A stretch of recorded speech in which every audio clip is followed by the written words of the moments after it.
begin. Ladies and gentlemen, friends, good evening. Welcome to the Nothing Begin Heritage Centre.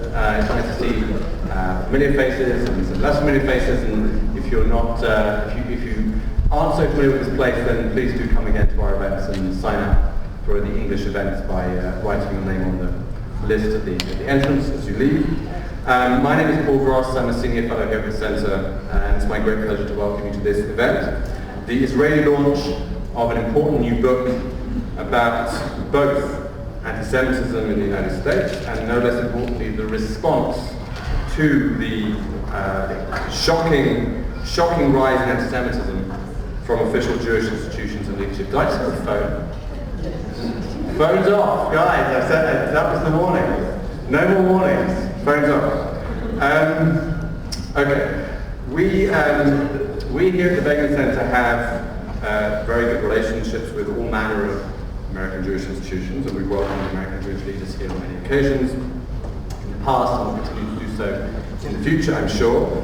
And I suspect that some of those institutions and leaders may take issue with this book's provocative thesis, and that's their right. But this is a thesis that is being put forward by very serious people making very serious arguments. The contributors in this book are academics and activists and journalists and educators and are both conservatives and liberals. They're approaching this charge of institutional failure to deal with anti-Semitism from many different angles.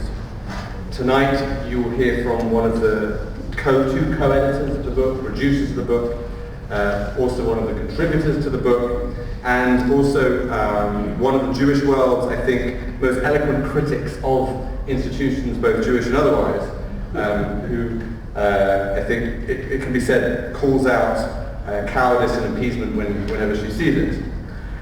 Before I formally introduce them and welcome them to the stage, I do want to say something about the Begin Centre and its mission to preserve and educate about the heritage of Menachem Begin, particularly in the context of this evening. One of the many ways in which Begin was a break from the Prime Ministers who came before him, many ways in which he was distinct from them, was in his strong connection to the wider Jewish world. Some of you will be familiar with the famous interview, sort of snap interview just after he won the election. He was asked in which signon, in which style he would run the country, and he said that the signon Yehudi Tov, it's in the style of a good Jew. And he identified as a Jew first and foremost. So when he went to the United States in his first trip as Prime Minister, he met with various Jewish leaders, including one of the real masters of the day, Rabbi Alexander Schindler, who was not only head of the Reform movement in the United States at the time, but was also chair of the conference presidents of major American Jewish organizations. And he was very wary about meeting Begin because he'd been warned by his friends in Israel, who were all part of the old left-wing establishment in Israel, that he would be meeting an extremist, warmonger. And in fact, as Schindler wrote afterwards, and this is a quote, "He was the first Israeli leader I'd met for whom it was more important to be a Jew than an Israeli. He really cared about us." And that, I think, is a nice summing up. And Begin very much saw diaspora Jews as part of the mishpach of the family. And he was also, as many of you will know, of course, acutely sensitive to anti-Semitism, with very little tolerance for those, both Jewish and non-Jewish, who excused anti-Semitism on grounds of realpolitik or other allegedly pragmatic considerations. So this event, this book, this topic, I think is very much within our remit here at the Begin. So, to our fantastic panel for the evening. Charles Jacobs will be speaking first. Charles has over 4 decades founded, co-founded and led several Jewish and human rights organizations that address unmet needs. They include the Boston branch of CAMRA, the Committee for Accuracy in Middle East Reporting and Analysis, the American Anti-Slavery Group, Daily Project, and Americans for Peace and Tolerance. In 2000, Martin Luther King's widow, Coretta Scott King, presented him with the Boston Freedom Award for his work in helping to liberate thousands of black jihad slaves in Sudan. In 2007, The Forward named him as one of America's top 50 Jewish leaders. Charles holds a doctorate in education from Harvard University, Today, he and his colleague Avi Goldwasser lead the Jewish Leadership Project, which produced the book which we will be hearing about this evening.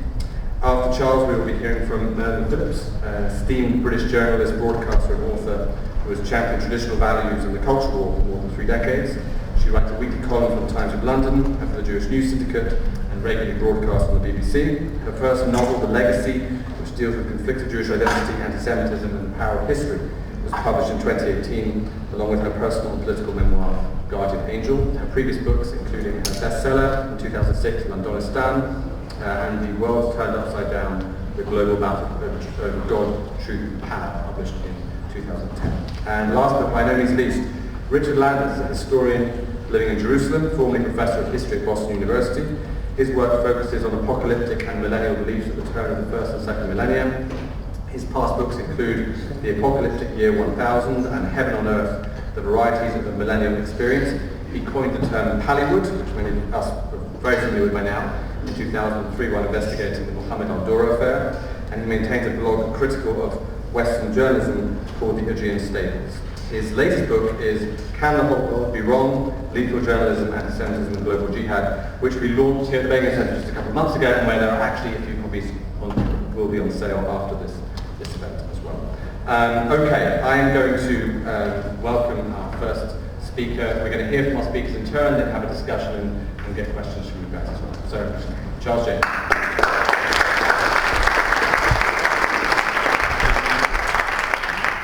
Thank you, Paul. I want to apologize to begin with. I came to Israel for a visit, and here you've been dodging rockets, and you're in excruciating pain about the judicial reform, and you so need a break. And here we come to tell you that American Jewry's house is on fire, and the Jewish establishment is out to lunch, but you came anyway. Jewish masochism. Please keep in mind that when I talk tonight about the failing Jewish establishment, I'm referring only to the legacy institutions, the Anti-Defamation League, the American Jewish Committee, the Jewish Community Relations Councils, the federations, along with most of the rabbinate. The lone exception among the legacy organization that is not failing is the Zionist Organization of America, led by the courageous and indefatigable Morton Klein. All the other groups who are still bravely fighting our adversaries, Camera, Stand With Us, Club Z, Emet, Eish HaTorah, Students Supporting Israel, and I know I'm leaving out a lot, where Scholars for Peace in the Middle East were launched as grassroots groups precisely because the Jewish community establishment was failing. We've produced a book about this, Betrayal, the Failure of American Jewish Leadership, which was just now published 3 days ago and became available on Amazon only yesterday. It's a print-on-demand publication which offers no pre-publication copies, and so I apologize I could not bring you copies. You can get it on Amazon. But how can Jews come to a book launching without buying the book? So I asked Richard to bring 20 of his. It's a great book. I love specifically the first 3 or 4 lines of it. Please buy it on the way out. Our book is an expanded version of a collection originally published in White Rose magazine, a terrific online publication by Karen Lehman Block. Our book is a collection of 22 essays, some by prominent thinkers and writers like Alan Dershowitz, Jonathan Tobin, Mort Klein, Thane Rosenbaum, Caroline Glick, and our own Richard Landis, who analyze our situation and explain how and why Jewish leaders are failing us. Other essays are by unsung Jewish activists around the country who document the incompetence, the ignorance, even, yes, the perfidy of their local Jewish leaders who refuse to stand up and fight back, or worse, who misguide us about our actual situation. And they name names. I'll try not to. All right, so in Israel, I'm learning that Israelis and even Anglos don't know all that much about the situation of American Jews are facing. Outside Israel, I brought a small, you see here, from 50,000 feet, is a perfect storm. Jews in America are being ideologically and increasingly physically attacked from 4 major ideological camps simultaneously. First, the white nationalists, These attack us based on that older Jew hatred we are all familiar with.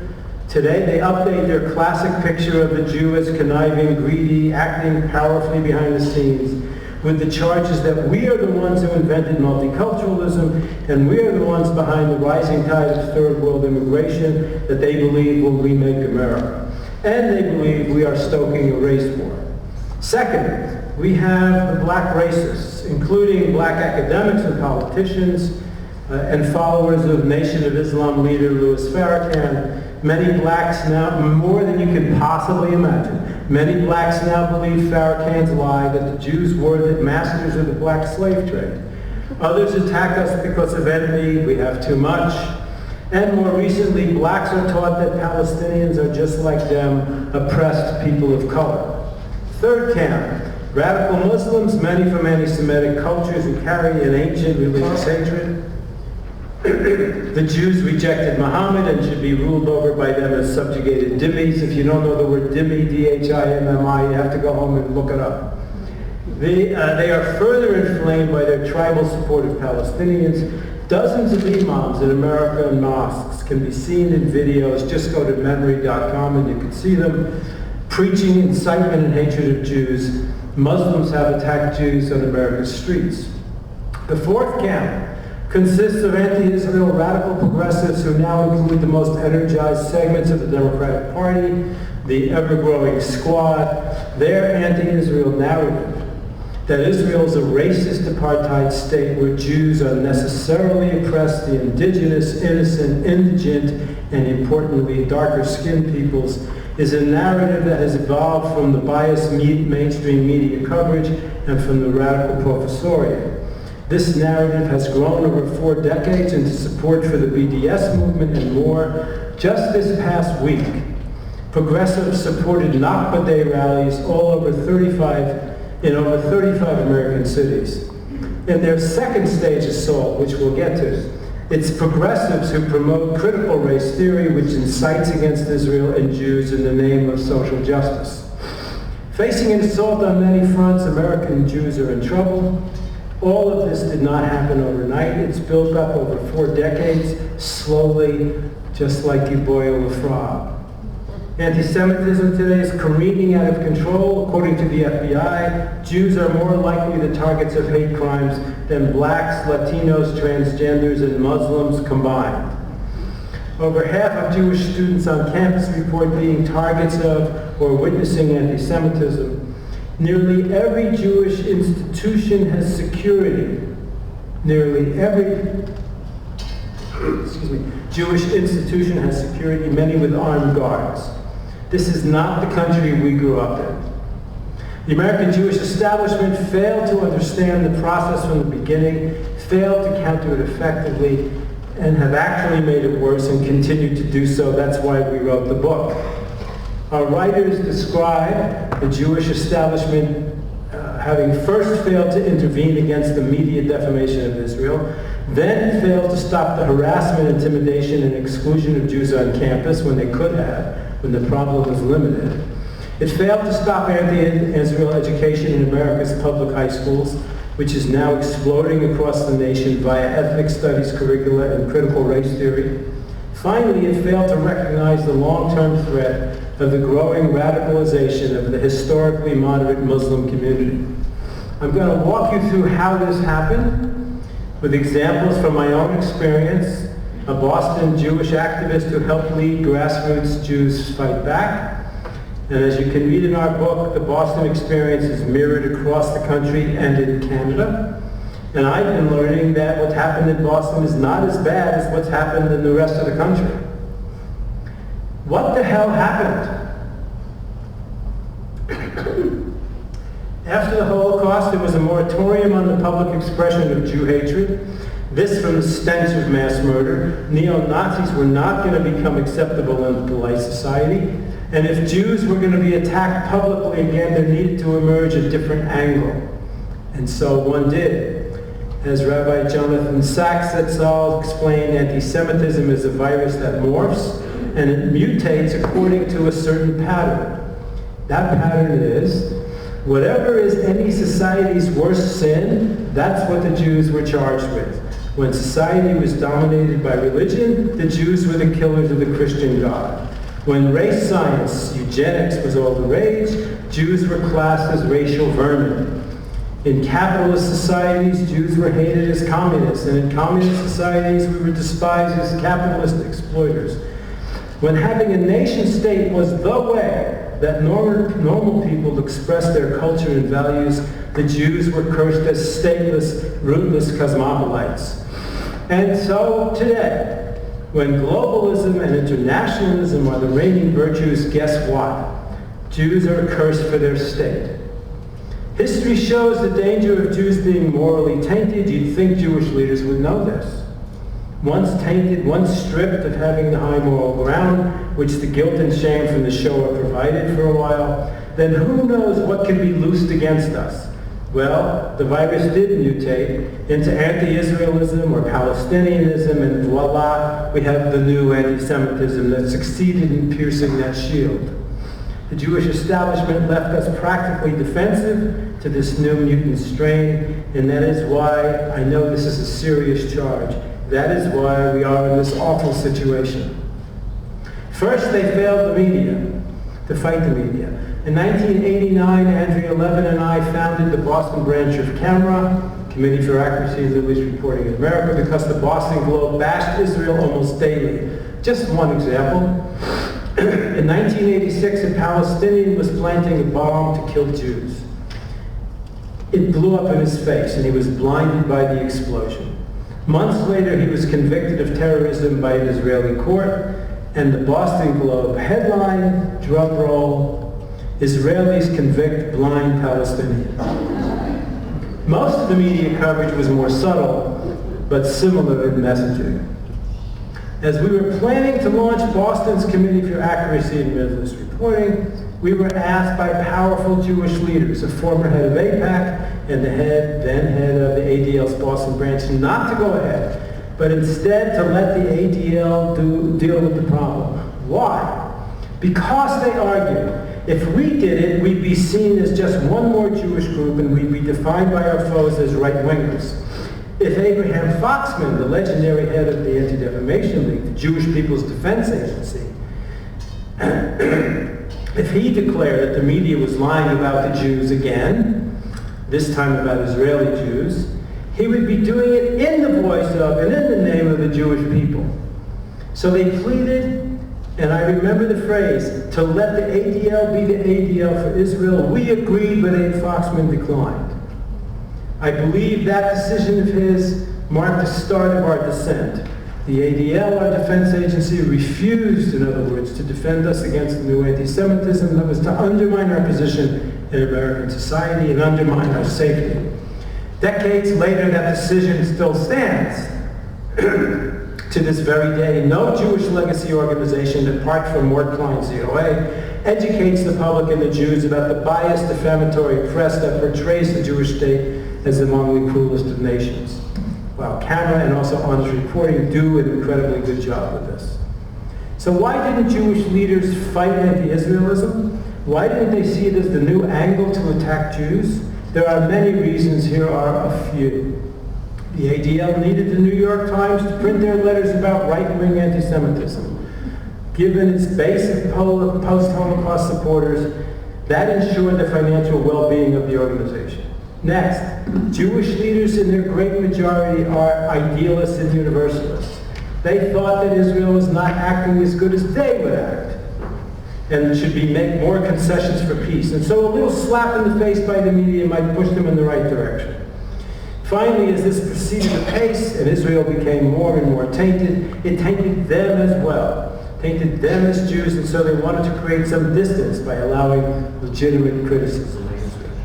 The American Jewish establishment fell for the lie that criticism of Israel, even the wildly disproportionate criticism of Israel we saw in the press, was legitimate criticism of Israeli government policies and was not the first brick thrown at our heads since World War II, was not an assault against the biggest project of the Jewish people, was not the mutant virus of Jew hatred.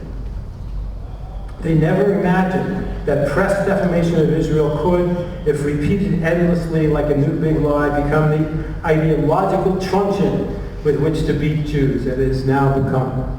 They never imagined that it would set loose the dogs of hate against Jewish students on campuses across the country. They never imagined that anti-Israelism would become the workable cover for all anti-Semites who would use it to attack Jews. But that's exactly what happens.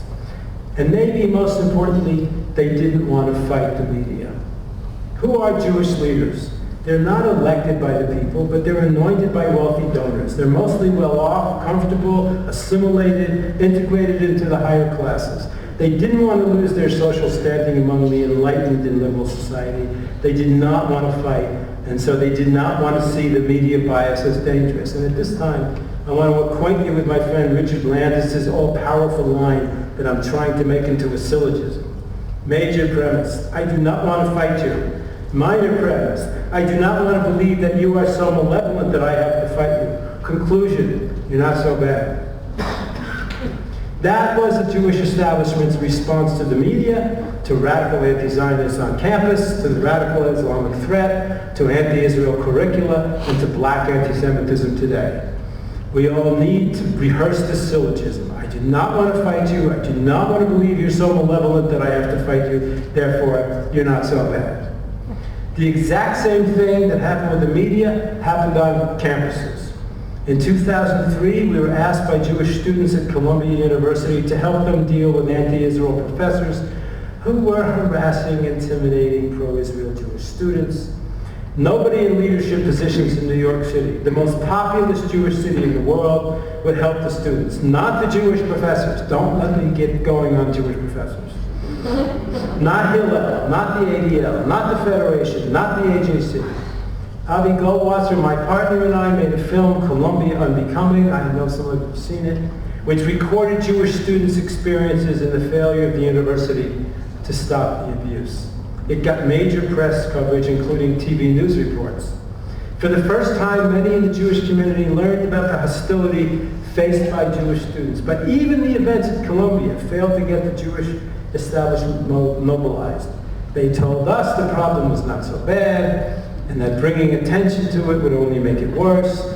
They preferred to handle the situation quietly with the university administration behind closed doors. That's their MO, by the way. They always say this to Jews who want to stand up and fight for our community. Read the book.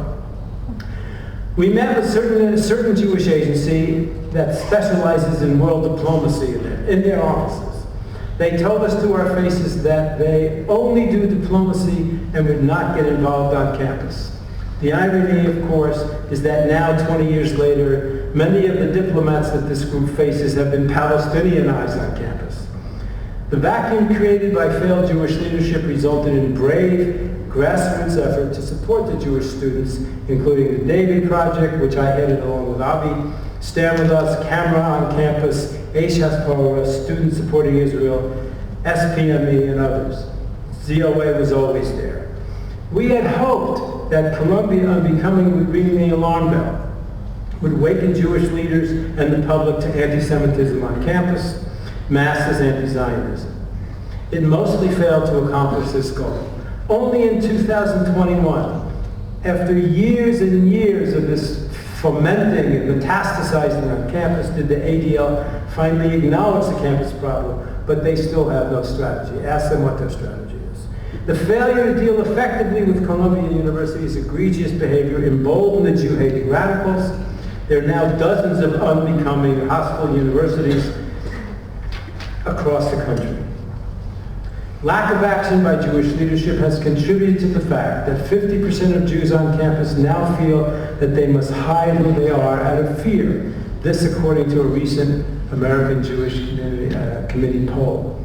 This failure to address the hostility on campuses has allowed the metastases of malignant academic culture that has led to the takeover of departments of Middle East studies by radical anti-Semites, the growth of Students for Justice in Palestine who promote the BDS movement, the infiltration and corruption of Jewish studies programs, and the exclusion of Jewish students from fully participating in campus activities.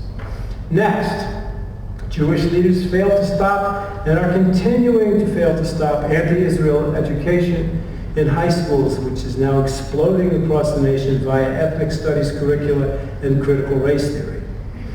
Leveraging their campus success, the anti-Zionists extended their efforts to K-12 education with funding from Saudi Arabia, Qatar, and progressive think tanks. Qatar. In 2011, we discovered that a Saudi-funded textbook called the Arab World Studies Notebook was being used as a history text in high schools in Newton, Massachusetts.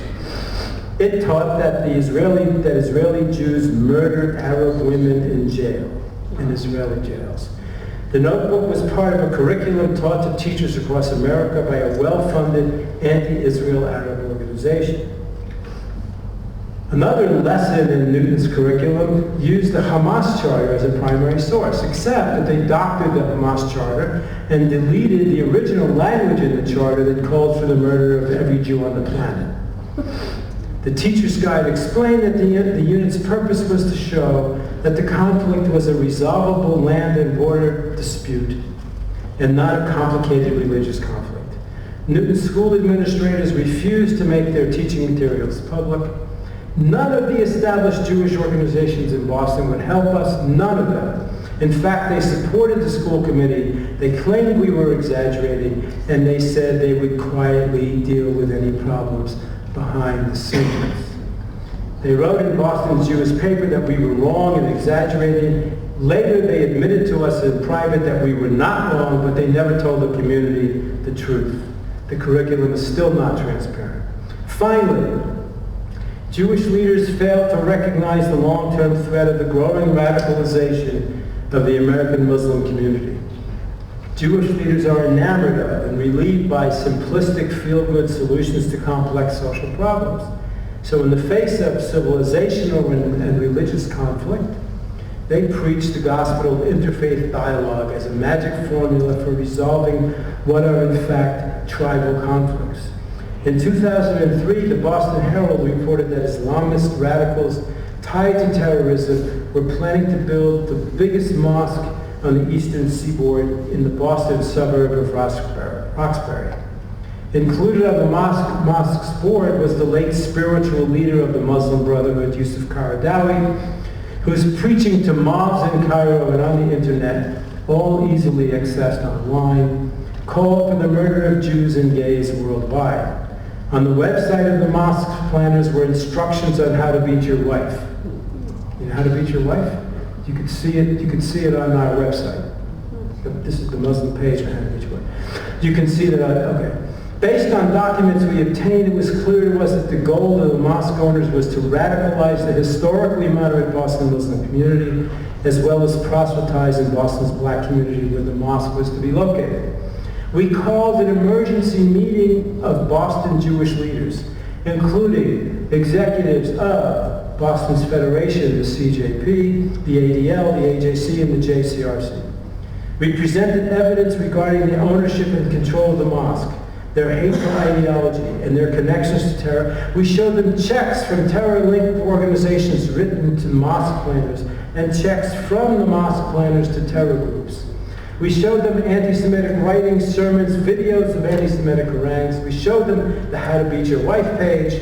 Nothing, it seemed, would cause them to deviate from their comforting dogmatic belief that mutual understanding and dialogue would mitigate any threat. They also refused to learn the lessons of Muslim immigration to Europe and its resulting violence against Jews. They were more concerned with defending a vulnerable minority than the long-term safety of their own community. Their mantra is, if we're nice to them, they will be nice to us. I used to think of these leaders as coming from the left. After that, I came to think of them as coming from Chelm.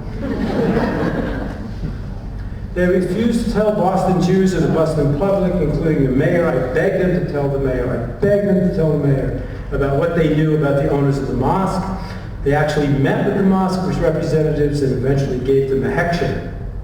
Now, Gentiles in Boston, seeing this, could reasonably conclude that if the Jews, who had the most skin in the game, vouched that these were truly moderate Muslims, then that must be true. But by now, 2015, more than a dozen congregants of the Islamic Society of Boston Mosques were in jail, deported, on the run, or dead from their connections to terrorism, and this included the Boston Marathon bombers, who were part-time congregants. I must now pivot to yet a newer stage in the assault on American Jews. There is an accelerant to all these things I've told you, believe it or not. This is very important. Classic liberalism, the belief system that has welcomed and supported Jewish life in America, has been defeated in key segments of American society by a new progressive woke ideology that is undeniably and inevitably anti-Jewish. Let me say that again. The liberalism that was our shield, our platform, our key to a good life, and for many Jews, our Torah, is being successfully challenged by a new ideology that is the opposite. One that suggests, sometimes declares, that we are not good people. It's very important we understand this. In this hall, we're all classic liberals. By that I mean we believe in the principle of equal opportunity for all, regardless of race, gender, ethnicity, religion, sexual orientation. The new ideology, which goes by many names, wokeism, progressivism, political correctness, intersectionality, insists not on equal opportunity, but on equal results. So, as long as there are fewer black or Latino lawyers proportional to the numbers in society than there are white or Jewish lawyers, that fact alone is proof positive that our society is unjust and racist. They divide society in two camps, the oppressed and the oppressors. The Jews, they say, are white people, or nearly white, adjacent whites is the term, who live on undeserved wealth. We are privileged. And the only reason for unequal results is that the ones who achieved success did so by exploiting the underachieving minorities. Your very success in life means you have oppressed and have benefited by the oppression of blacks, Latinos, women, homosexuals, etc. And guess what? Who among these undeserved successful are the most successful? By logic, we're the biggest oppressors. Just ask Louis Farrakhan. The social political world of the Jews in America has been flipped upside down. Before we were, if not currently oppressed, on the side of the oppressed. We were on their team. Now we're on the other team. And also very important, as we have been kicked off the victim team, guess who joined the pantheon of the oppressed? With money, with organizational competence, and with special animus towards Jews, American Arabs, and Muslims. They too are victims of America's racist society. So woke ideology, driven by Western guilt, has flipped the game board. We're now the bad guys. Sometimes you can get a pass if you are a Jew who publicly renounces Israel. Why? Because under these terms, if you support Israel, you are oppressing not only Arab Muslims in the Middle East, you are also an enemy of the American Arabs and Muslims who are wearing halos as the newest members of the virtuous victim club. According to intersectionality, all of the oppressed groups share the experience of each other's interests, So many blacks, for example, now see Arabs and Muslims as their allies, not the Jews, who were their best allies historically. All of this ideology is being curricularized and placed in American public schools. You won't believe this, but please Google it. It is accepted as required principle in law school admissions, medical school admissions, corporate boards. It's called DEI, diversity, equity, and inclusion. Merit is a weapon of white supremacism. Fewer and fewer Jews are getting into Ivy League schools. Fewer are being hired by corporations. Fewer are sitting on boards of philanthropies. This new assault from the left is a kind of virtuous Jew hatred, socially acceptable and even fashionable, not easily countered by facts, logic, or reason. The Jewish establishment is now fully trapped in a corner. They put all our eggs into the liberal, classic liberal basket, which is being destroyed. They made alliances with all the victim groups, and now these very groups have turned on us and have become Palestinianists and anti-Semitic. Our leaders are flummoxed and confused. They need to be pressured, convinced, humiliated, shamed to do a massive rethink. What is to be done? For decades, we've been fighting our external enemies, the biased media, the professoriate, the weak-kneed college administrators, leftist anti-Zionists, high schools with poison lesson plans, radical Muslim anti-Semites, and followers of Louis Farrakhan.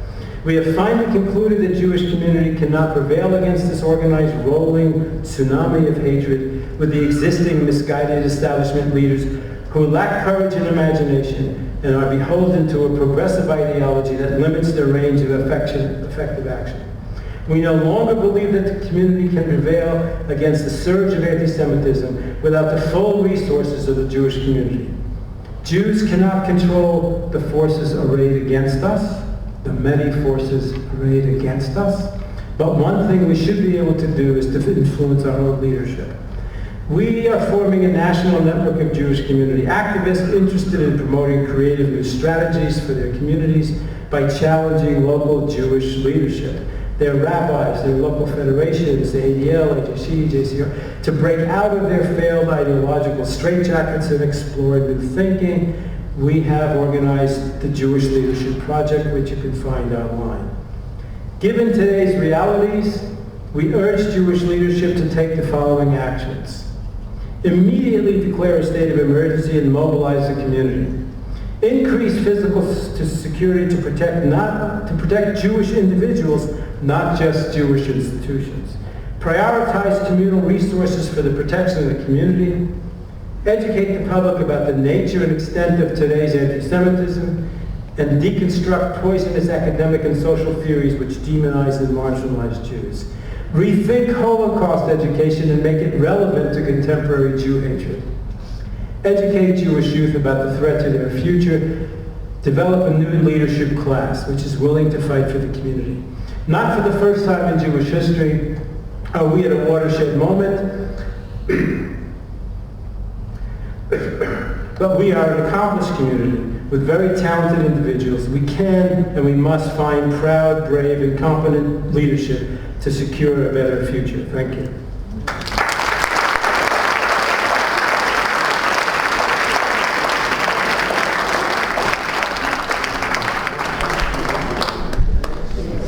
Good evening, everybody. Eric Tov. Thank you very much, Charles, for that truly chilling account. I know that you probably have underestimated the problem, if anything. A few years ago, I found myself talking at Berkeley, the University of California at Berkeley. It was a slightly challenging engagement.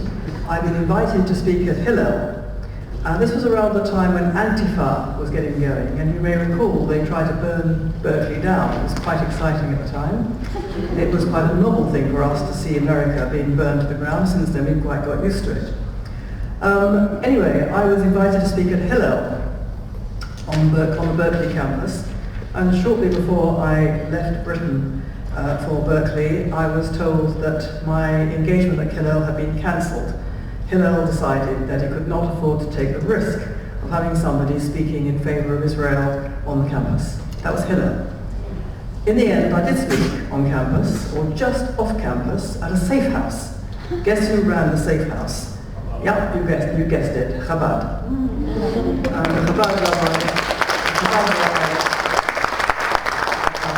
behaved like a true resistance fighter and put a fantastic amount of food into his oven for the 100 or so very committed Jewish students who turned up. Now, they were very committed because, as I was told, Jewish students at Berkeley at that time were too frightened, by and large, to come and hear any speaker who was going to be speaking in a favourable manner about Israel. So these students who turned up to hear me were extremely committed. And I spoke to them, as I had been asked to speak to them, about the history, the early history. Well, I spoke to them about the history of Mandate Palestine. And I used that to tell them about the law, the international treaties, and how Britain had reneged against those laws. And I used the opportunity to tell them, therefore, what these laws said, and how they had not been abrogated by the United Nations, and how they still gave Israel legitimacy in the whole of the land, including Israel, what they would call the West Bank and Gaza. When I finished my talk, and I repeat, these were the most committed Jewish students you can imagine, most of whom, if not all, had come through Jewish schools in America.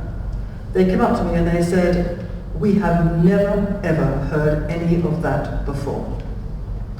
Now, I was very, very taken aback, and it was the first occasion where I understood that the Jewish community was not teaching its own young what it needed to know, what the young needed to know about Judaism, about the Jewish people, about Jewish history, before you even got to the present day in the Middle East.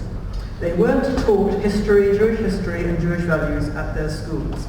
Now, we know that there is enormous concern, especially in America, but also in Britain, about assimilation. Particularly in America, the embrace by so many in the Jewish community of the identity politics that actually is inimical to Jewish values, and the corresponding anti-Israel attitudes that are growing, especially among young American Jews.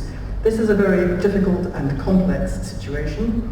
I can really speak mainly about the situation in Britain, but I do know a bit about America. I go there quite a lot, or I used to go there quite a lot before COVID. I have a lot of American friends who tell me what's going on. I can see what's going on.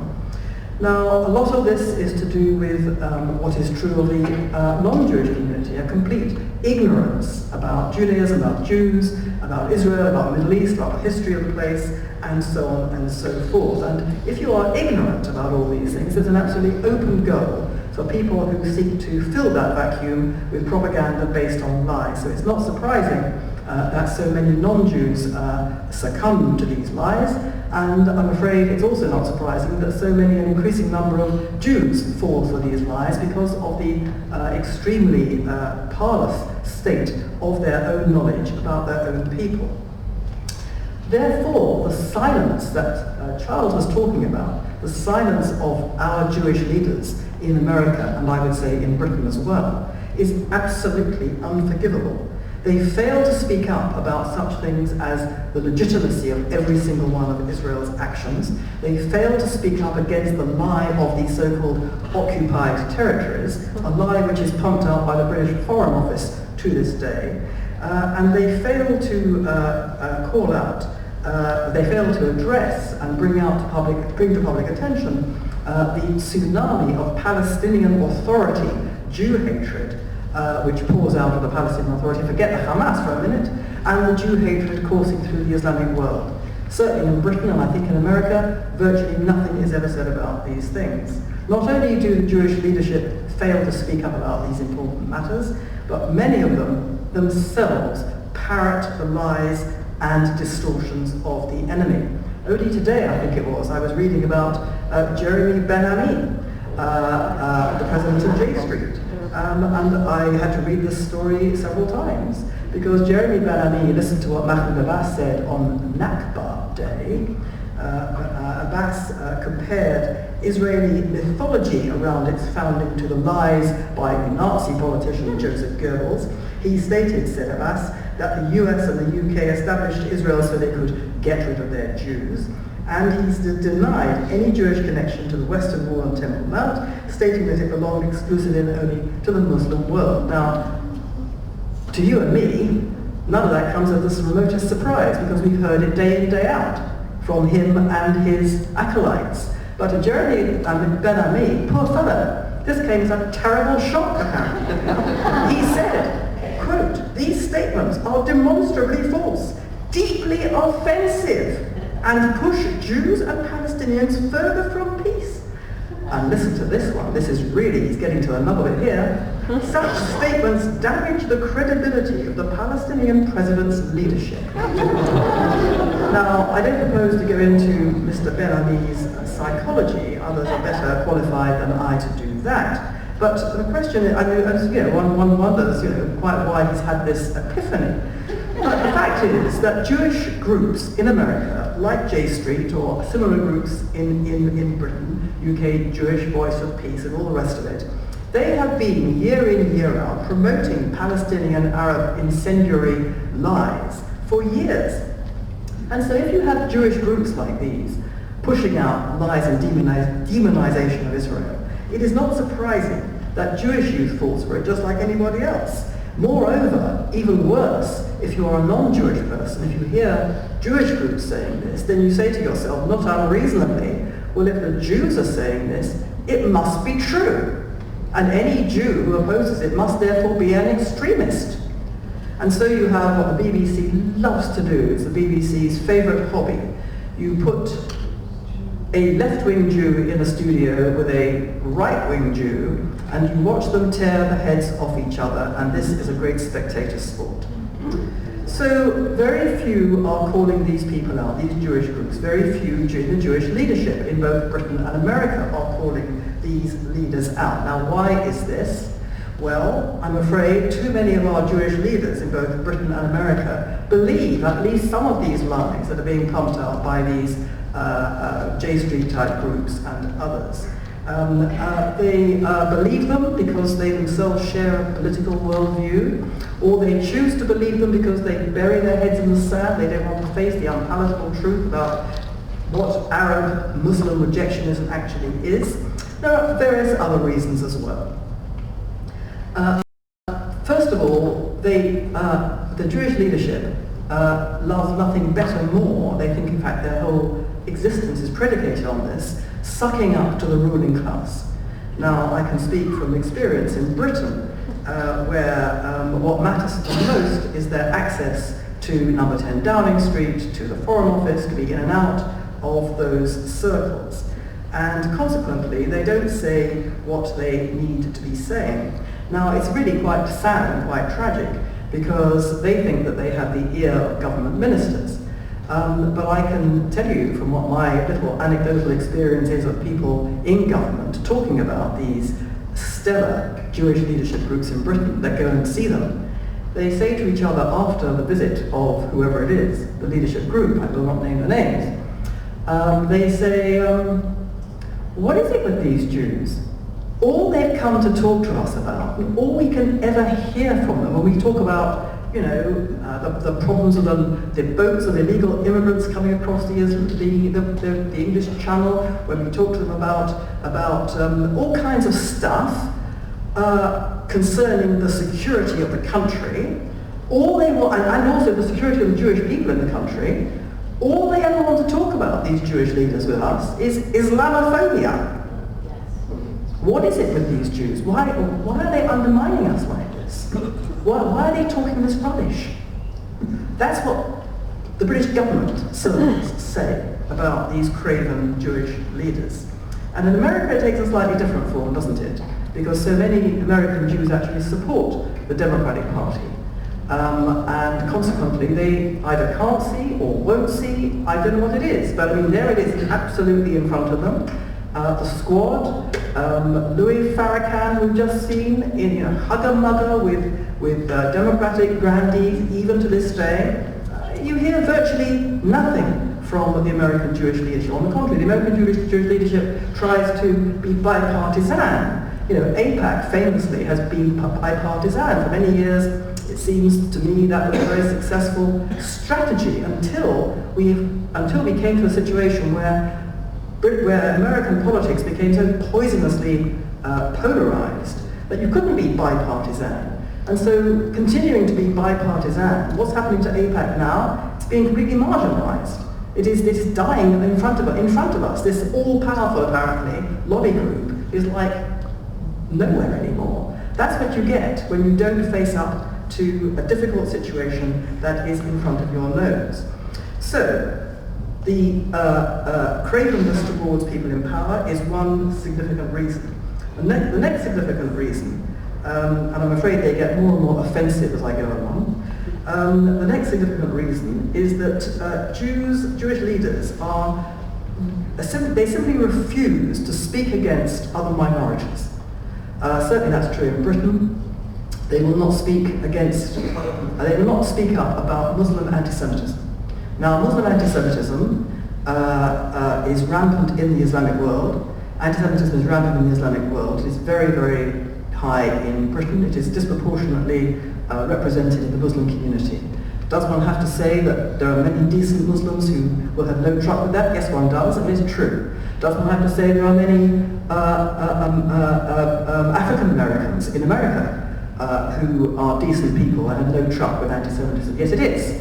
But unfortunately, if you look at the physical attacks on Jews in America, you see that a disproportionate number of those are carried out by black people and on the ultra-Orthodox. And for different reasons, the American Jews won't speak about the assailants or the assailed. Both are, differently, for different reasons, unspeakable about. So not only in Britain does the Jewish leadership refuse to speak about Muslim anti-Semitism, but it attacks as Islamophobes anyone who does. So it repeatedly attacks and tries to cancel people, both Gentile and Jew, who are among the most passionate and outspoken, or would be outspoken if they're given the chance, but certainly among the most passionate supporters of Israel and the Jewish people, and they are denounced as Islamophobes, excluded from the councils of the Jewish leadership, and basically cancelled and treated as pariahs. Now, this supine approach of the Jewish leadership is absolutely disastrous, as I'm sure you don't have to be informed. Oh, and before I get on to what we should be doing instead, there is a couple of other things I must mention. Another important reason why the Jewish leadership in Britain and America is so terrified of speaking out. They are very aware, and this is particularly true in Britain, where there are something like 280,000 identifying Jews. That's Jews who sort of belong to a synagogue or are indented to be buried in a Jewish cemetery.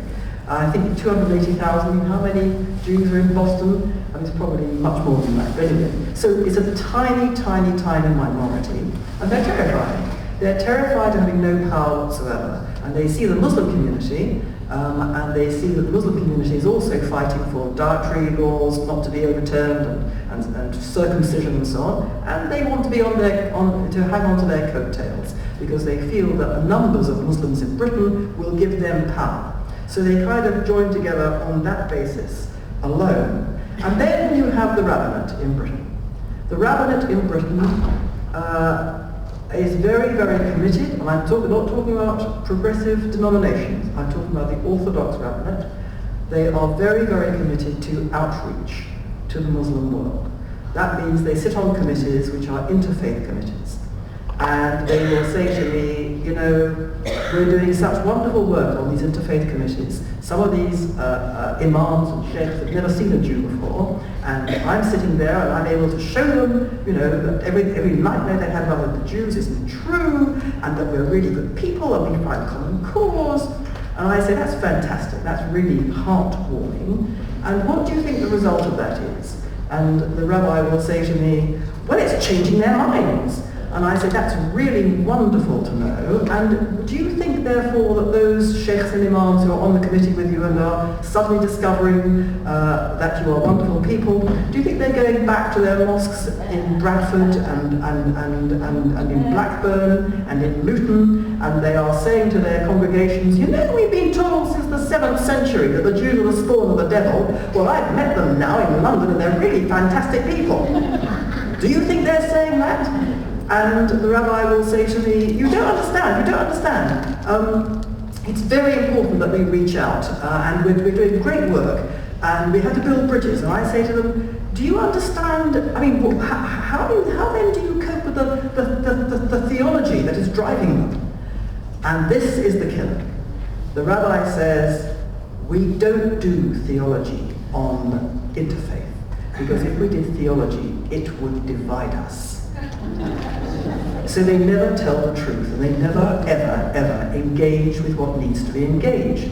Now it seems to me that that is very analogous to the peace process here, that you cannot possibly challenge the Mahmoud Abbas and his Palestinian Authority for their support for terror and all the rest of the terrible things they do, in case they walk out, and then you wouldn't have a peace process. In other words, the peace process, the Interfaith Committee, drives everything before it. So, for all these reasons and more, you have a leadership which will not call out the people who are disproportionately involved in hating Jews. Now, this approach is completely disastrous, and I would suggest that the strategy has to, or should, completely change. And this is what I hope very much that Charles's new outfit will help to promote. The strategy at the moment is to be defensive, is to say, we're not what you think we are, whether it's in Israel or it's Jews, we're actually good people, we're this, we're that. No, that's wrong. If you play defense, you are playing basically on ground that is dictated by the foe. And once you play on ground chosen by the enemy, you've lost immediately. You have to come off the back foot and go onto the front foot. You have to come off the defensive posture and go onto an aggressive posture. By aggressive, I don't mean, fisticuffs. I mean simply take the initiative, be proactive, and start putting into the public domain stuff which should be in the public domain but isn't. Such as, for example, Israel's legal claim to the land, Palestinian anti-Semitism. There's, my goodness me, I mean, all you have to do is go online and look at the material assembled by Palestinian Media Watch and Memory. And there it all is. It's there for the taking. No one ever uses it. It's quite extraordinary. And the Jewish leadership should be calling out the role of Western countries, Britain, America, Europe, in appeasing and promoting terrorism. It must call out these offenders and offending governments by name. And it should target people by name and call them out by name. Because shame and humiliation and mockery and ridicule go a very, very long way. You cannot make headway on this matter by simply trying to do everything behind closed doors. In my view, if this kind of approach was adopted, I believe, certainly speaking for Britons, all I can really speak about, it would instantly alter the dynamic of Israel bashing. First of all, because people don't know what they don't know, and suddenly they would hear all this coming out and they would say, is this true? And at the very least there'd be an argument, but at the very least the material will be out there for people to be discussing. And secondly, it's much harder to lie and put out malevolent distortions if the truth is out there. I'm not saying it still wouldn't happen, it's just much harder because what these people who are putting out these lies and distortions flinch from and flee from is anyone actually challenging them on sturdy ground. So that's the kind of thing we should be doing towards people out there, as it were. But also what I believe to be so important is that you can't really address the hatred that's coursing around our society about Jews and Israel unless you actually try to get on top of the problem of losing the Jewish youth. And the Jewish youth is not just being lost because, there's a sort of general feeling about Israel and that they subscribe to the narrative and the peer group pressure and the university campuses aren't protecting them and what they're taught on university campuses. That's all true. But the fundamental problem is that these Jewish kids who succumb to all that succumb because they themselves have never been properly educated in what it is to be a Jew. They may have been educated in various bits of Judaism to a very high level, but what it seems to me that they lack, so many of them, is pride in their distinctiveness as a Jewish people. They go to enormous lengths, and I'm speaking again a lot about Britain. Even those who, subscribe to a lot of Jewish stuff, it's very much an add-on. It's not marginal, but it's an add-on to my identity as a British Jew. I'm a Brit first and I'm a Jew second. And the idea that, Jews are actually a nation and are distinct from surrounding culture fills a lot of Jewish people in the diaspora, especially Jewish leaders, with absolute terror. They believe that if they are seen to be distinct from the majority, then they will be advertising weakness and they will invite anti-Semitism. I mean, how tragic is that when you look at what's happened as they've bent over backwards to be like everybody else, and we have absolutely a tsunami of anti-Semitism throughout these countries. So that doesn't work.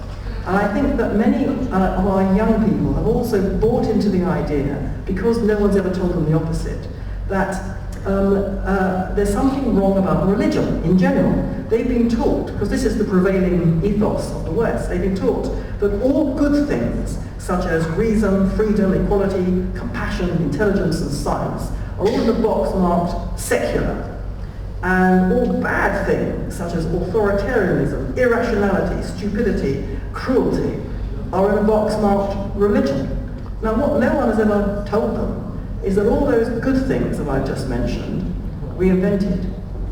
And when you say that to people, they go, ha ha ha, it was invented by the Greeks. Or, we're all born with it innately, and all this nonsense. And, you know, many Jews don't realize this. And, you know, it would be a wonderful thing if Jewish youth could be taught that the things that we all value in the West, all of us, actually have their origins in Jewish principles which were planted into the West through Christianity. But it's ours, and we should own it and not boast about it, but we should point out to people that, you know, we all share this, and this is where it came from. Because Jews have no idea, young Jews have no idea. So these are the sort of things that I think we should be doing. It all goes against the grain, because those of us who are not of the left are not generally people who are activists. We don't take the initiative. We tend to want to live a quiet and decent life and do good things quietly in an unsung way, and we watch the mayhem and tumult of the world around us, and we hope it doesn't reach us. It's the people on the left who want to change society, who actually, you know, sign up to committees and are activists and actually use their power. And we don't do that. So what I'm suggesting absolutely goes against the grain, but it has to be done. We have to have a different approach to all these things. And at least then we would take the fight to those who we need to take the fight against. I'm afraid some of those people are themselves Jewish useful idiots and worse. And we would need to take the fight from the back foot where we are onto the front foot. And that's why I think Charles and Abby's book is so important as a start in this heroic process. Thank you very much.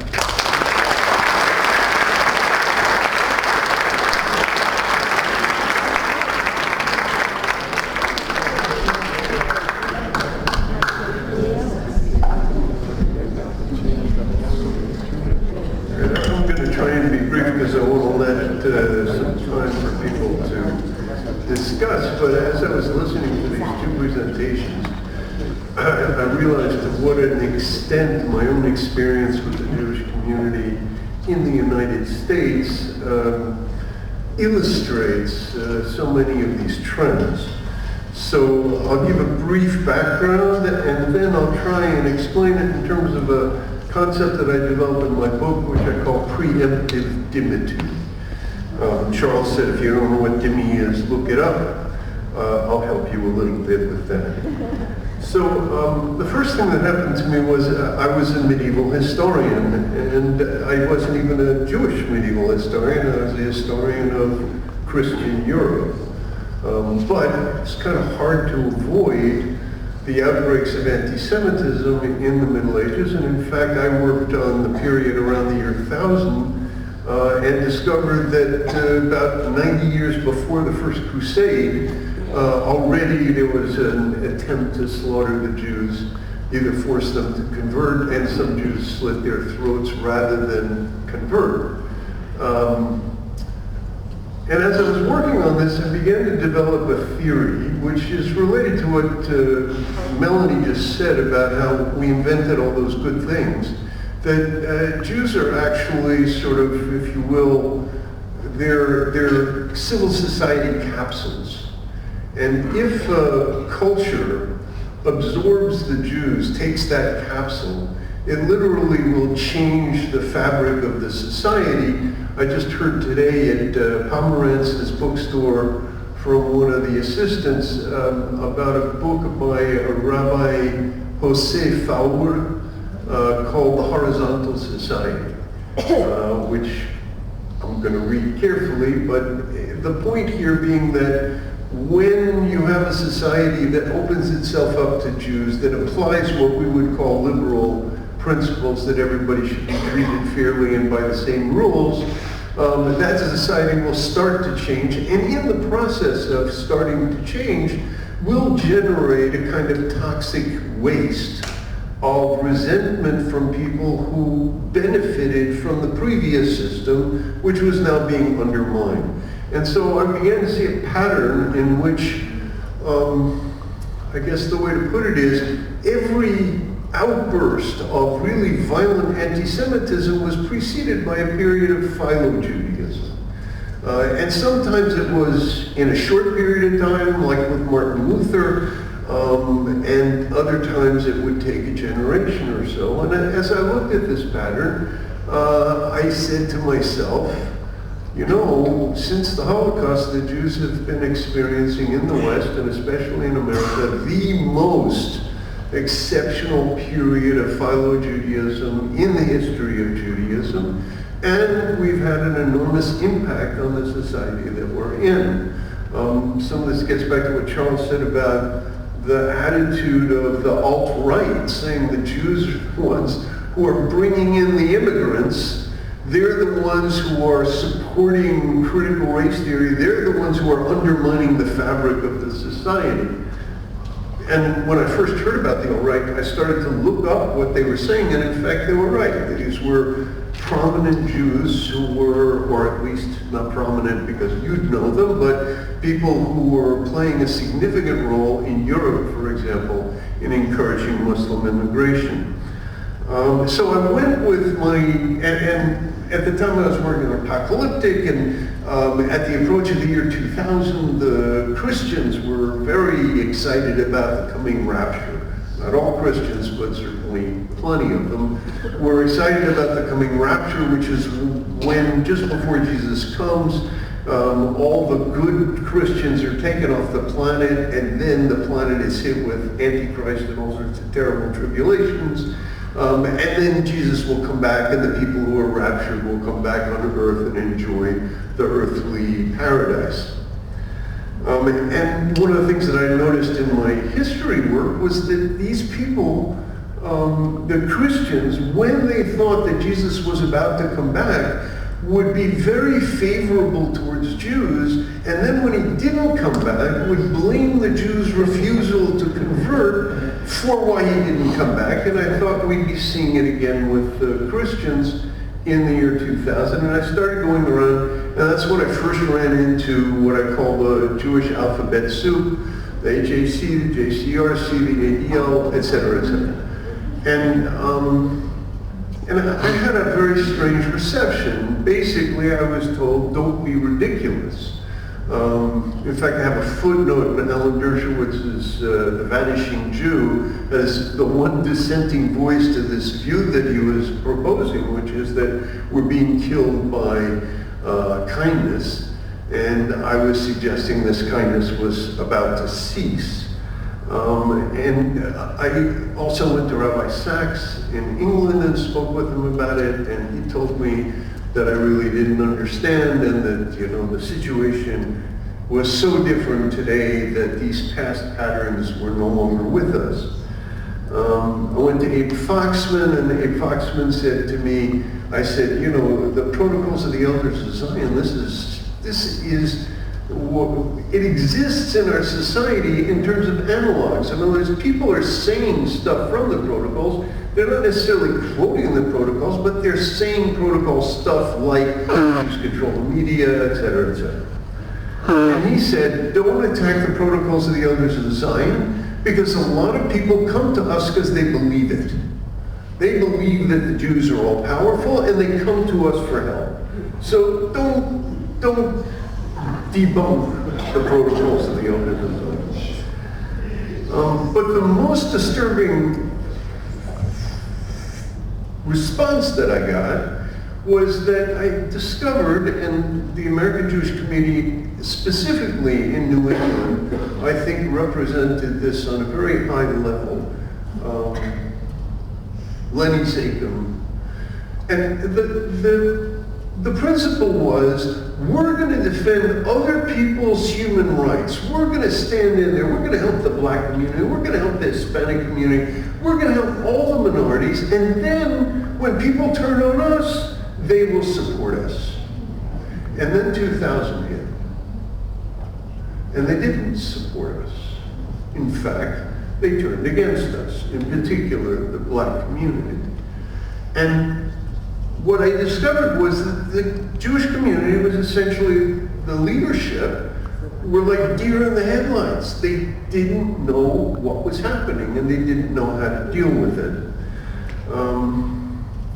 And you end up with things like the virtue signaling of Jews supporting the mosque. I was on the board of the AJC. I went to the meeting about the mosque. I was stunned and horrified by the presentation that was made to us, and I was even more stunned and horrified by the response of the other Jews who all thought this was just wonderful. And we could show what open-hearted, good people we were by welcoming in this mosque. And I think that that's one of the issues that really gets right down to the core, is that Jews really don't like bad-mouthing other people. They don't like pointing the finger and saying, these people are awful, even if they are awful. And I think it's very hard for us to deal with that. I worked on the Muhammad Abdullah case. I was on the media committee of the American Jewish Committee, and I came back convinced that this was a forgery, a fake. And I wanted the AJC to lead a committee, to lead a campaign in counterattack. And I presented it to the people, to the sort of higher-ups in the AJC. And one of their biggest donors came up to me afterwards and said, you know, Richard, you would have been good in the 1930s, but today you're just trouble. And I've since brought this up with him in emails, and he continues to take this position. Now, the other thing was a number of people very high in Jewish organizations, when I took the Abdullah case to them, said to me, we can't even raise this issue because we've killed thousands of their children, which is essentially taking the media's Hamas designated figures as for real. So you had essentially, and you've had it described, this intimidated Jewish leadership. Now what I'd like to do briefly is to describe why I think they behave this way, and I want to invoke the notion of, first of all, dimitude. The dhimmi are the status of Jews and Christians and later Zoroastrians and Hindus in Muslim society. They're tolerated minorities, but tolerated in the sense that, or protected. Anytime you hear somebody say, well, the dhimmi are protected, ask them who they're protected from. Because who they're protected from is Muslim violence. And the way they're protected from Muslim violence is by making sure they do not anger Muslims. And the major job of dhimmi leaders of the minority communities is to make sure that their community members do not do things that will outrage the Muslims and provoke their violence. And what happened after 9/11 in particular in the United States, what happened after 9/11 was that there was a, let's call it, a subtle but widespread change that overcame Western elites. And the very people who would mock bin Laden, who after 9/11 said, now we are the strong horse, and people will rally to us because we are the strong horse, and they would mock him and say, the guy lives in a fantasy world, but behind that bravado, they were actually behaving as if the Muslims were now the strong horse. And that's why, after 2000, all of a sudden, this term that had been proposed in the 1990s of Islamophobia became a killer. Anybody who was accused of Islamophobia, that was the end of their career. I was supposed to speak in the House of Parliament. Somebody accused me of Islamophobia. That was the last time I heard from the committee about speaking to them. So Islamophobia became a major term. And any kinds of accusations of right wing, of white supremacy, now white supremacy is a big thing, racism, Islamophobia, all of these things became ways in which anybody who did what Melanie and Charles want Jewish leaders to do would find themselves marginalized. And as a result, I think what happened was that you had a sort of massive failure of nerve in which not just the Jewish community, but the larger intellectual and policy-making and political class, the public class in the West, adopted this, what I call preemptive dimitude, which is even before you're conquered, you adopt a kind of appeasing policy towards Muslims in which the last thing you want to do is offend them. So Hillary Clinton, for example, and President Obama and John Kerry and so on, would not use the term radical Islam because they said it would feed the jihadi narrative that the West is at war with Islam. And as a result, therefore, in order not to feed it, we won't say anything about it. The fact that the news media was constantly portraying Israel as slaughtering Muslims, they thought it was Palestinians, but the Muslims saw Israel slaughtering Muslims, was far and away more effective in terms of affirming this jihadi narrative than any discussion of radical Islam. And so what you have is, you ended up with a situation in which, let's call it cultural AIDS. AIDS is a disease that happens because when a body is invaded, the white blood cells don't mobilize to attack the invading bodies. What happened here was actually that the white blood cells mobilized to attack, the sort of intellectual elite mobilized to attack the white blood cells, like Charles, like all those grassroots organizations that tried to rise up.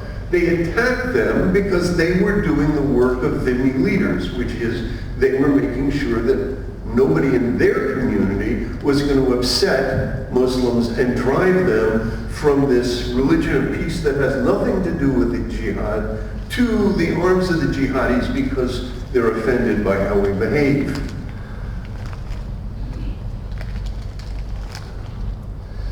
So Bruce Abrams in this collection, which incidentally, the collection is a spectacular collection of essays. I strongly recommend that you all get it and all read it, and maybe get 2 or 3 copies and give them to friends. And then give them tests on whether they've read it or not. Bruce Abramson quotes Ben Franklin saying, "Those who would give up essential liberty to purchase a little temporary safety deserve neither liberty nor safety." And I think I will stop there because that is exactly what the American Jewish community has done, leadership, the other democracies. And again, I want to emphasize, it's not just the Jews. The Jews are in fact trying to please equally suicidal, own goal Westerners who think that they can appease the enemy by being nice. Thank you. Okay, we've heard 3 fantastic presentations, I'm sure you'll agree. It's getting late, but I do want to give time for questions because I'm sure some of you will have questions. So just wait a second for my colleague to come down and get one of the mics because we're recording this, and if you don't speak into a mic with your question, then people viewing it on YouTube will only hear the answer, which may not make sense. So just a second.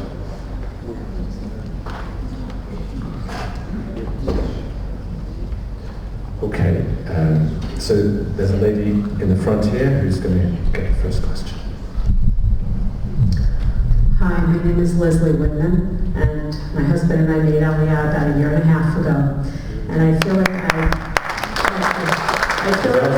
I've lived exactly what you're talking about. We lived in Maryland, Washington, D.C.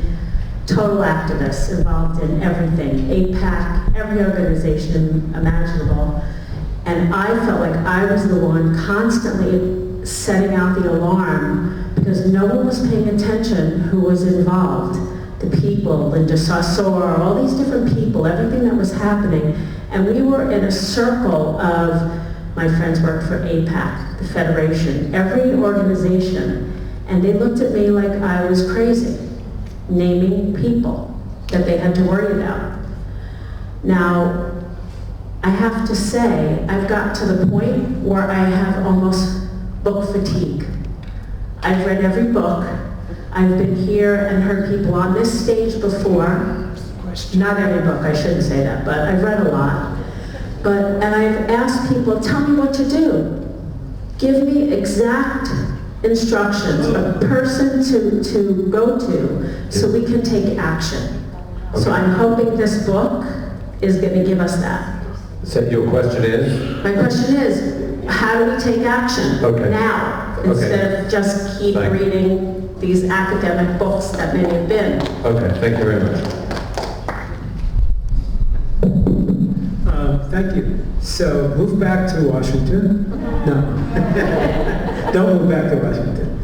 But if you were in Washington, I would have some things for you to do. You could join one of our activist teams and go do demand campaigns on your local Jewish leadership and humiliate them, shame them, lead them. We've had people do this. It kind of works. If they're like you, it kind of works.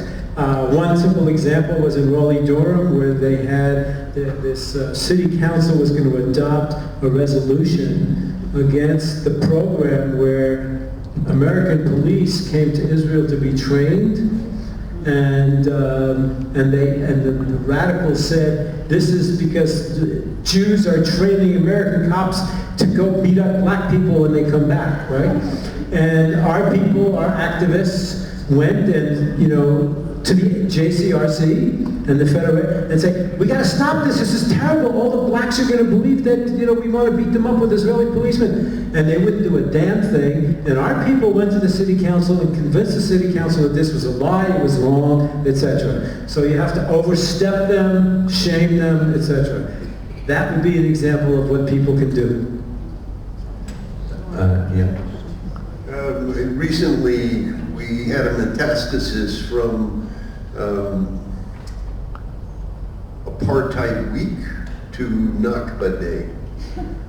And I think that, this was something I encouraged my Hillel students at BU to do, and they would not do it, which is we have to prepare an Apartheid Week on the Muslim world and the way in which the Muslim world engages in formal apartheid, that is legal discrimination against women, against other religions. We have to take the case of the Nakba to them so that when there is these events, we're there with displays, with literature and so on. And as Charles will guarantee you, you're not going to get the Jewish community to support you in this, but you do it, and that would be my recommendation. Just real quick on Nakba Day, we sent ad trucks with huge signs about what Nakba really is. You tried to kill us, you failed, we're the victim, you were with Hitler, you had, etc. We sent these trucks in 4 cities right in the middle of Nakba Day, and it just came out the other day. Also, we've got a campaign, Arabs have black slaves today, Minister Farrakhan. And I'm organizing black pastors around the country to come out with a thing to hit him hard. Arabs have black slaves. Nobody cares. The human rights community, which is a fraud and a hoax, they don't care. But that's a good one. So. Okay, well, lots of questions. Okay, I'm going to take the gentleman in the white, here in the white, with the white beard. Yes, you're the only one with the white beard, Firstly, thank you very much for organizing the event and for your presentations today. I made only 2 years ago. I sold most of my guns and a lot of ammo to Jewish activists before I did. Having said that, a few months ago I was here for a talk about Peter Bergson, Hillel Cook, the courageous man who was talking about the Holocaust and who tried to mobilize American Jewish organizations, Rabbi Stephen Wise, for example, to help rescue Jews to open up the shores of the United States for more illegal immigrants, to bomb the railroad tracks to Auschwitz. And I'm hearing kind of the same things again several decades later. So I'm just wondering if you have studied those events and have insights based on that time period to the present.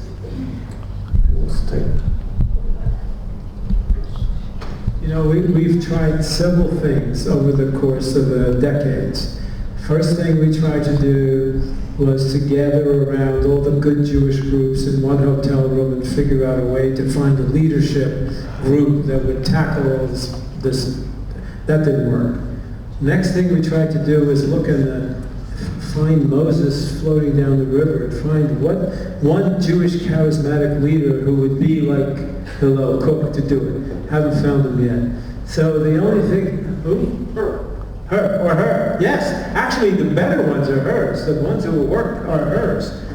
True. And so the third thing we're doing right now is to try to upset the apple cart and to attack the Jewish leaders that are failing us, and through that will emerge, we hope, a Jewish leader. That's what I'm doing.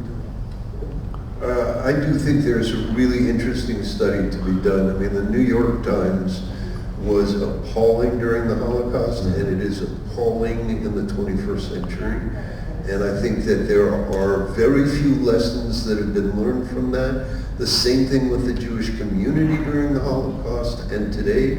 And I think that it is well worth drawing out the dynamic and depressing parallels between these two periods. Okay. We'll switch back to this side. The gentleman with his hand up there, yeah. Mike is very handy. Thank you all very much. It's really a breath of fresh air to hear not just the source of the problem, but what could be done about it. On the source of the problem, and this affects young Jews as well as non-Jews, is the abiding delegitimization of the Jew as such, that has, for all of Western civilization's secularity, it's still there, even to the point of saying the word Jew is somehow leads certain Jews to cringe. And the effort, I'd like your comment on this, the effort should really be in educating Jews and non-Jews to a sense of pride in our existence on earth for 3,000 years, and to be able to realize, as Melanie said, the innate power that every young individual Jew has in affirming his identity. So I'd like any further comment on that, please. We're working on this in my association, fighting against anti-Semitism, etc. So thank you very much. Well, I entirely agree with that. I think it's unfortunate, although understandable, that so much Jewish energy goes into promoting a negative. That is to say, I don't mean promoting a negative, but talking about a negative, which is anti-Semitism.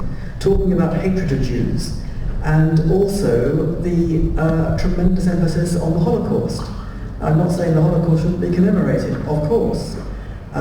Brackets, unfortunately, Holocaust education and memorialization has been hijacked by moral relativism and has been turned into a weapon against the Jewish community. But that's a sort of side issue. Quite apart from that awful fact, you're not going to inspire young Jews by telling them how great it was before we all got murdered. It just doesn't actually have much appeal.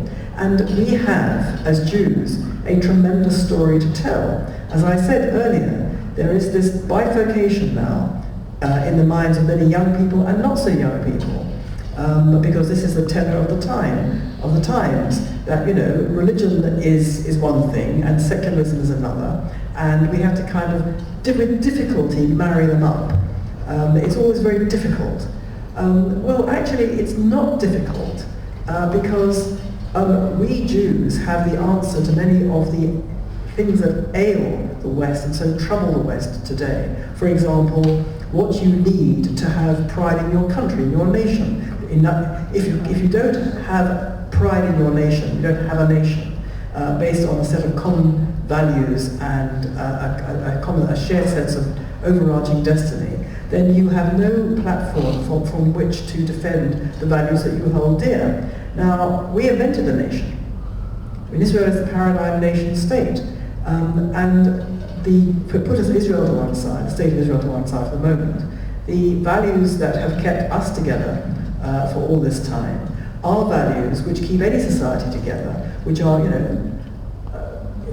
cultural identity 101. You transmit it down through the generations, and you transmit a sense of continuity and a sense of shared memory, and you transmit a reverence for your shared institutions and all that. Now that's where we've come from. That's the first thing. The second thing is that all these values that people think of as secular, like freedom and democracy. I mean, we just had in Britain, have just had a coronation. At the heart of the coronation was a ceremony, which very few people ever knew about until TV kind of went quite close to it this time. Still didn't show it, it was behind a screen. The essence of the coronation is an anointing. The king, the monarch, is consecrated to the Almighty. That is the point at which that person becomes consecrated to his people, because he's consecrated to the Almighty. It's a religious thing, and it comes directly from the Israelite kings, very self-consciously. Now, Britain took that as a template. Why? Because it admired the Israelite kings. Why? Because they didn't invent democracy, it wasn't known at that time.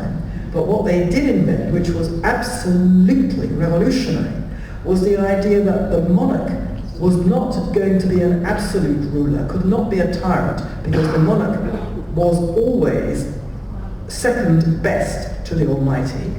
And the Israelite kings developed what's called limited monarchy. The power of the king was constrained by the priests, by the judges, and by the prophets. And so the early kings of England thought this was terrific because it united tribes. Now, we did that. Now, how many of our young people, how many know that? Virtually nobody in Britain knows that. Virtually no British Jew knows that. No British Jews are telling their young people, we did this. Democracy actually comes from us. Law, the rule of law, justice, compassion, respect for every living being. It comes from us. That's not to say we should be vainglorious or boastful, but it's to give our young people a sense of pride in what they are. They don't even know what they are. This, to me, is the first and most important duty of all of us. If we want to start making inroads into the hatred that comes at us, we have to give our young people a reason for being Jews.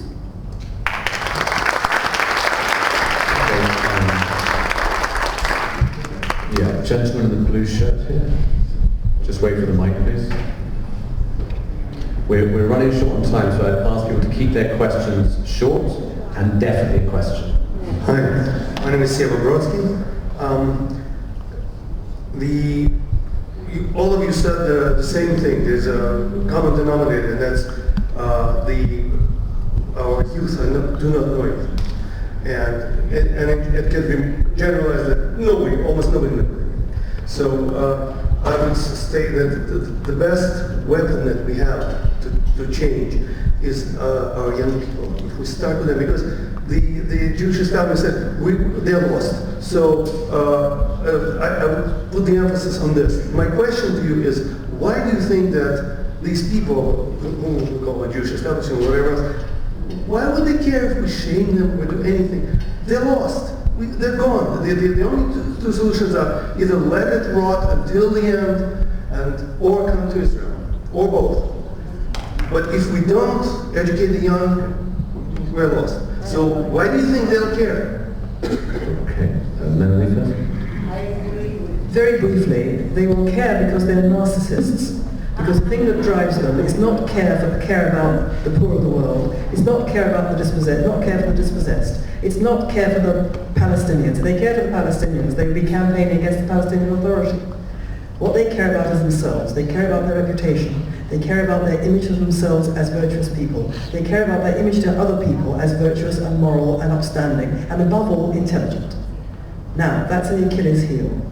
And if we had the temperament and the initiative and the chutzpah, we would take them down, because believe me, that's what they can't stand. They cannot bear it. They will run a mile from it. And if they are called out by name, by personal name, by institutional name, whatever it is, as all these things, as hypocrites, as stupid, as ridiculous, as supporting the very things they're supposed to be against, supporting racism, supporting the enslavement of women, supporting this and opposing that. I mean, they're basically everything that they hate. They are. Attack them on their ground, which is basically their own image of themselves, and you would have results. Have you seen this work? I've seen it work up close, one-on-one, and the result is very satisfactory.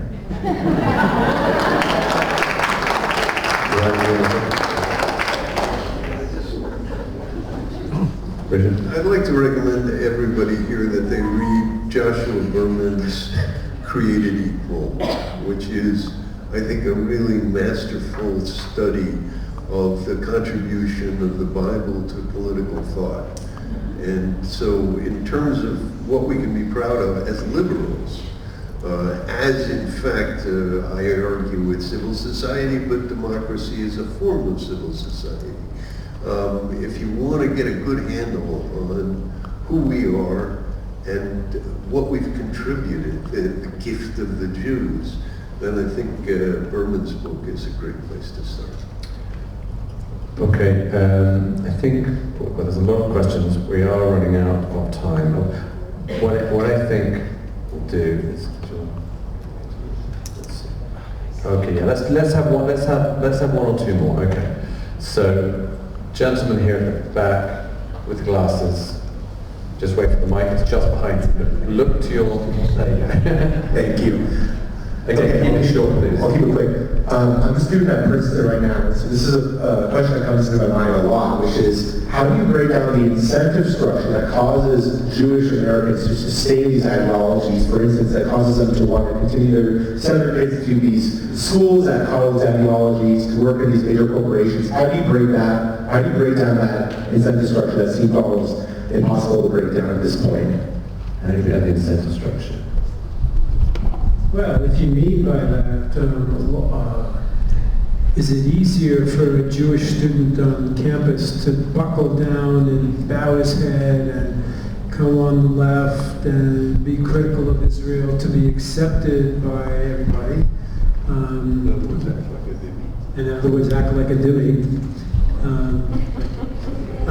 Then it's all of the things like Seva said, education from the beginning.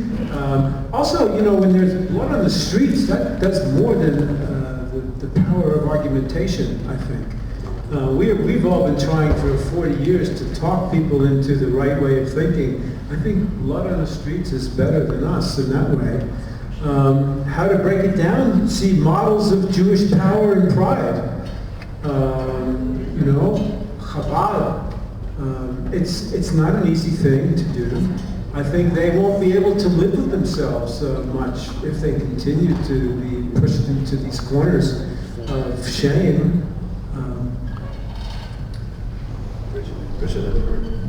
Yeah, I think that this idea of shaming is one of the ways to bring it across is the emphasis on having courage.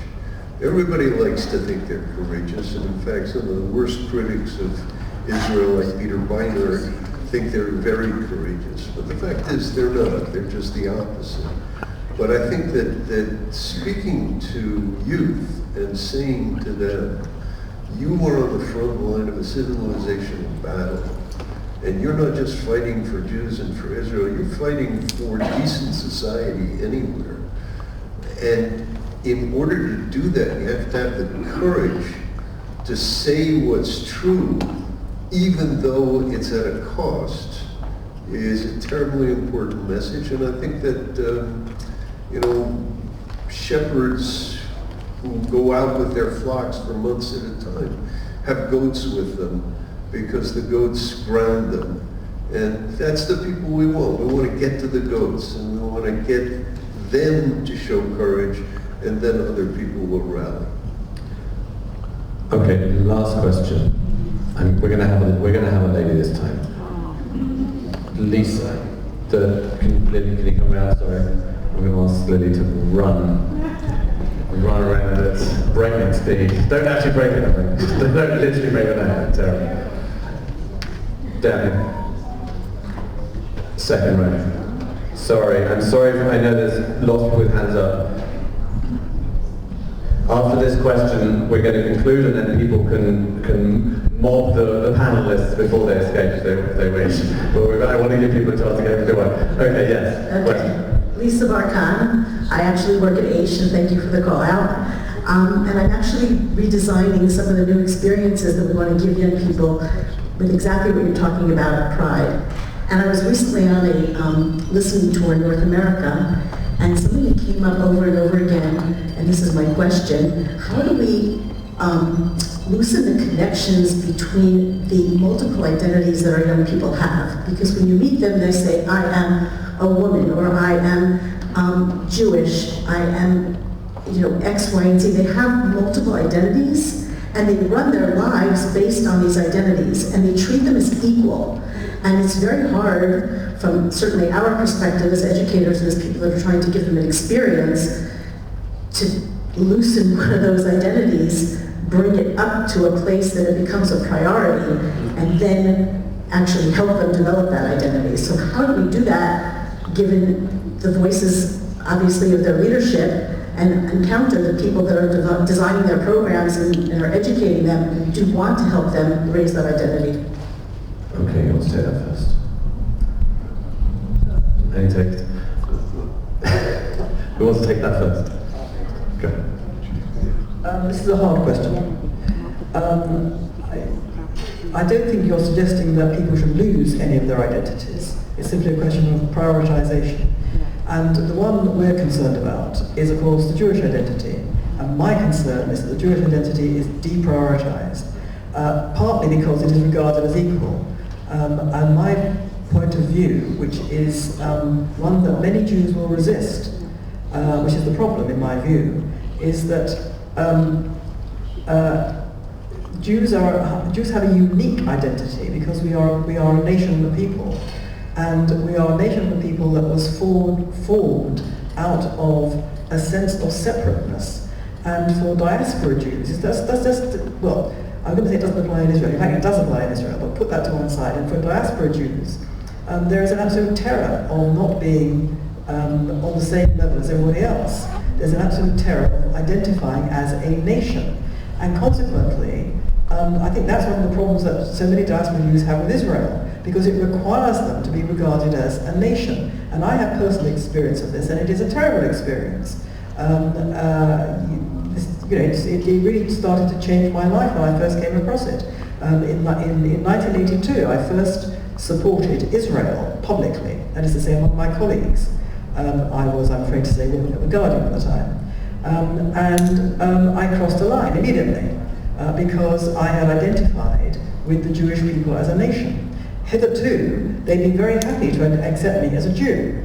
I posed no threat to anybody because I was, I could be considered the same as them. Like I had funny eating habits and other strange things. It didn't really bother them very much. But as soon as I said, actually, Israel's being treated badly, I became literally the other.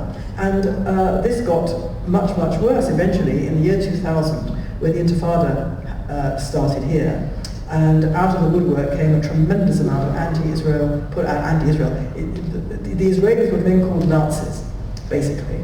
And it was made clear to my face, you choose. Either you are a nationalist Jew, or you're British. You cannot be both. You cannot support Israel and be a British Jew. We will regard you as not British, to my face. I chose.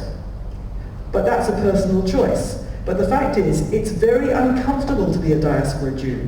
It's very uncomfortable to be a Jew. And you have to basically give young people a sense of pride in the distinctiveness, rather than a feeling that they are vulnerable, on the back foot, and so on and so forth. You have to make it, absolutely part of the deal that all these great things that you stand for are because you are different and you are separate. And that's a very, very hard lesson to teach in the diaspora. Thank you very much. Richard. Charles? Well, thank you very much. It's been an honor to be with Melanie and Richard and you, my favorite people. I guess just to sum up, American Jewish house is on fire. It's a 5-alarm fire. It's really important that we don't lose that community. I have a lot of people telling me, well, give up and come to Israel. Might do that part way, don't know. But you never know how history goes. There's no straight lines. There's now a huge pushback against wokeism and progressivism, not only by Jews, but actually more so by patriots, by parents who can't believe what's happening. You need to do another one about that. Who can't believe what's going on with the sexual craziness that's happening in the schools. There's a huge amount of pushback, and you never know. It can gain and gain and gain and recapture what we had. It would be a terrible thing to lose America. Not just for Jews, but it's a gem of a place. So buy my book, learn all about this, learn what you can do, and it's on Amazon. And thank you very much. Okay, thank you to Charles and to Richard and to Melanie. Thank you all for coming. The book, Charles' book, you can get on Amazon. It's called Betrayal. Charles Jacobs, look it up. Richard Landers will be selling his book outside. So be there for that right now. This Thursday night is Erev Shavuot. We have a Tikkun Leil. We have 2 sessions in English at 11 and 12 o'clock here at the Begin Center for those of you looking for